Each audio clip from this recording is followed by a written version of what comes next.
So yun guys, may bago na naman tayong Beyblade na yan, Buster Excalibur. Yan, S3 brand. Ito guys, sabuksan ko na.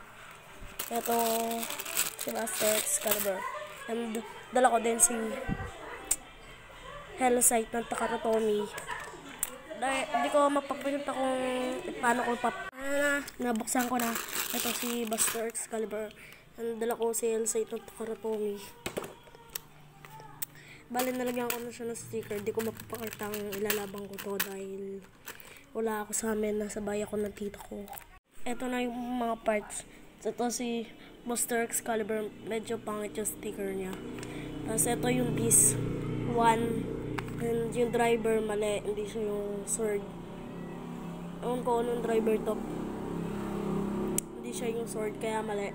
Gagamitin na lang natin yung kay Sci-Fi Excalibur ko na plain brand. Wala tayong makitang pwedeng gawin sa medium kaya ito munang box na sapatos ko. Lalaban natin sa Buster Excalibur kay Hellsight by Takara-Tomy.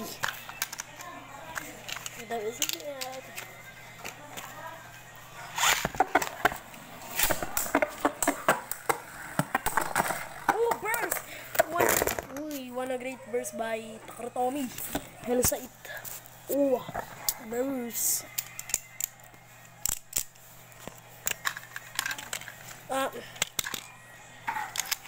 2 rounds left.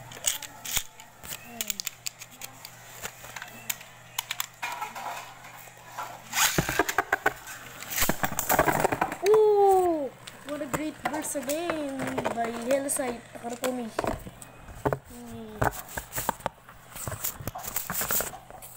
God, galing yan.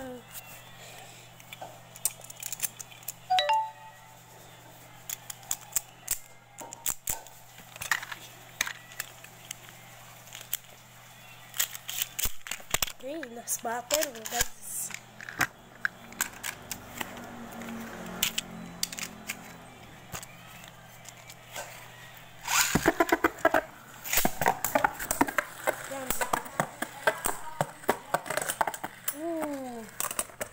Hellsight Takara-Tomy wins.